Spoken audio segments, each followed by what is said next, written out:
What is a husband's role in marriage? Hi, my name is Paul Friedman. I founded the Marriage Foundation, and I'd like to help you see marriage, and I'd like to help you see more of what it means to be the husband, and also I'd like you to understand more about your wife's role. Why not take a look at the whole thing? Because if you have this sort of bird's eye view, you'll be able to implement more of the right things in your marriage than if I just say, you need to be like this and you need to do that. So understand that marriage is between a husband and wife. In some cases, I understand it's same sex, but there's still these two roles, the masculine and the feminine. This is nature itself. It's kind of a cosmic thing. Masculine and feminine, it exists throughout creation. And in marriage, if it's more than companionship, then you have these two elements. And you're asking this question, so you want to know about the male role. And for that, what we do is we go into understanding male from a biological point of view first, because you can't ignore it. For each of you, a man and a woman. So I know there are a lot of Christian values superimposed based on Scripture. And there's nothing wrong with those, but they're misunderstood because they come across as dictates. I'd like you to understand it from structurally, why it is the way it is. So let's take a look. Biologically, the woman is equipped with the procreative tools to carry and care for another human being, a new soul who's coming into, from their point of view, a new family to help them get started on planet Earth. And the wife, therefore, the woman, is equipped to do so by kind of tricks that nature plays. Because if you think about it, carrying a human being within you is asking a lot. It's a huge responsibility. It's a huge burden. It takes a lot of energy, takes a lot of focus. You can't just have a baby and walk away, go back to work, do whatever you want. That baby will die. It has to be cared for. So what nature has done with the woman to make her good at bearing and taking care of this child is nature has given the woman, and not the man, given the woman a connection to her heart that is incredible. That's why we look up to women, because they have this heart connection. And everyone knows what I'm talking about here is that heart is the soul. So the woman has the connection to her true being. Now, nature doesn't want her to just become one with God again, one with her soul. And I'm not doing a religious thing. I'm explaining this. It's scientific, actually. Just because Western science hasn't acknowledged it, it's still real and it'll make perfect sense to you. So and Western psychologists who don't want to acknowledge God and souls and all that call it consciousness, or it doesn't even matter. It's the soul. So the woman is tied to her soul. And because nature doesn't want her released into that soul, because then she'd have no desire to have sex, which you have to have in order to have children, nature confuses women with emotions. Because the emotions that a woman feels is very similar to that feeling of intuition. It's very similar. And so women routinely mistaken their emotions for a soul connection. They trust their emotions. In fact, that's the latest thing in the psych world, is trust your emotions, which is nonsense, because your emotions are actually, I won't get into the whole thing, but they're just components in the mind. So here you have a woman who's really connected to her heart. This is what's about your wife. And as a result, her capacity for reasoning is typically not the same as a man's. They don't even interact like men do. They interact with each other almost without speaking, don't they? And they're really good at that, at interacting. They're really good at it. Women get along with other women really well, usually. Now, obviously, nothing is absolute in this world, including this.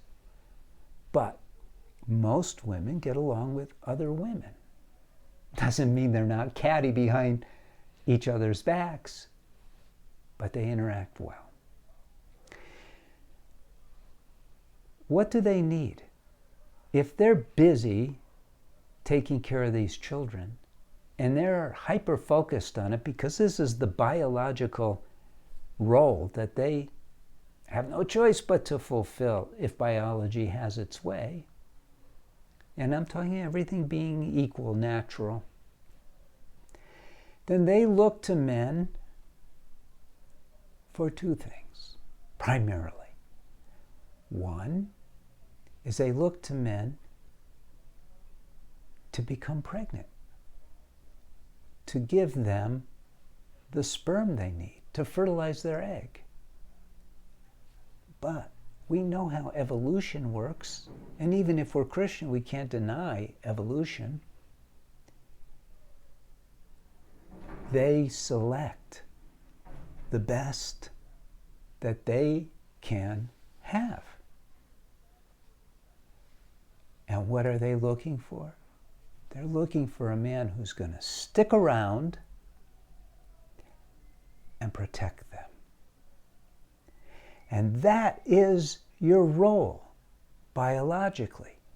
But it's also your role socially within this context of your marriage, is to continue to reinforce the fact to your wife that you are solid, that you are not going to stray. What would that do? That you're not going to throw her under the bus. So you're going to be very supportive. So what does it look like to her? Because this is what we're really asking, isn't it? What is my role? It looks like you're always loving, considerate, giving her the space to be anything at the moment that she just feels like being, because you don't care, because you love her. And you love her unconditionally, so you're not critical of her, no matter what she does. Not critical. Now, where do most men blow it? They blow it in thinking their role is to be the head of the household. Yeah, meaning you should be the breadwinner. It doesn't mean you command her. There's a principle that I teach that I think is missing in virtually all marriage training that's out there. And for me, it should not be missing. It should be really promoted. And that element principle is the principle of free will. She has it and you have it. And it's not a tug of war, and it doesn't mean compromise. It means understanding that her free will is not to be messed with. It's a gift given to her by God, not by you. You don't get to go, well, I'm going to allow you to have free will. It's sort of like in the United States. The United States Constitution talks about those things that are endowed by our Creator. That the government doesn't give you free speech. You have free speech, and the government is obligated to not be intrusive and take away your free speech. And this is the same in your home. You're obligated to recognize and honor her free will, however it manifests. However it manifests. Now, occasionally someone will challenge me, just being a wise guy. Well, what if her free will is to attack me with a knife and kill me? And you know what my response to that is? Come on. You know what we're talking about here. You know what we're talking about. What would probably be the best for you is to read one of my books. It'll give you such an incredible grasp of what a good marriage looks like, because a marriage that is working is an amazing institution, because you got married to be happy, right? You didn't get married to fulfill a role as a husband. That's not why you got married. Now you want to, but for the same reason why you got married, because you want to be happier. And your wife got married to be happier too. So you want her to have that same benefit from marriage. You both are supposed to benefit from marriage in two distinct, amazing ways. One, you're supposed to experience and learn how to love unconditionally, so you can't even stand it. It's so beautiful. And the second is to be happier every single day of your life, because you're married and you're experiencing this joy of connectivity in this very unique institution we call marriage. It's a very deep topic. But when you understand marriage better, when you understand what men are, what women are, it becomes very natural for you. So take the time to learn. You can subscribe to these videos. You'll get so much information. But of course it's better to learn more formally. So in one of my books, it's where it's laid out so well.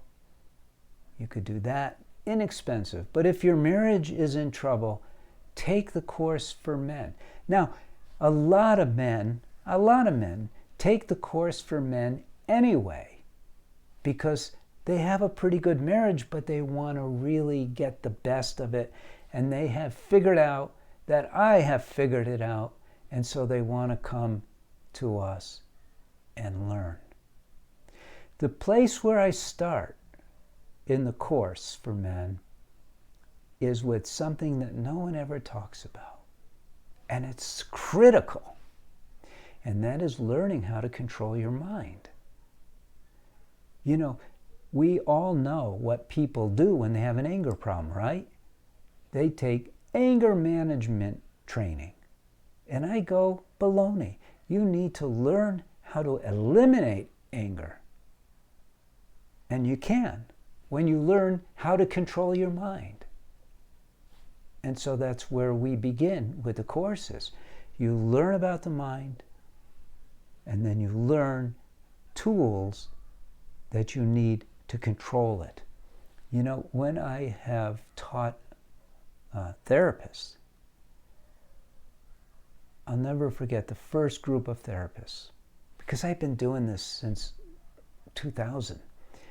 And I thought, okay, I'm going to show them how the mind works, and they're going to go, yeah, we all know that. None of them knew it. It was amazing. They were all, and these people were not like new therapists. Some were 30-year veterans. They were the best of the best in San Diego County, and they were like, it was all new to them. No one ever taught them how the mind works. And then they couldn't get it in the first session. I thought, why not? Because we're not used to this stuff. It's deep stuff, and it's cool stuff, and it's all for one purpose: happiness. We get married to be happy. We get married to experience love. Need I say more? And so, need I say more, I'll end this video. Blessings to you, blessings to your wife, blessings to your family. Like, comment, follow. You know the drill. Thanks for spending your time with me. Take care.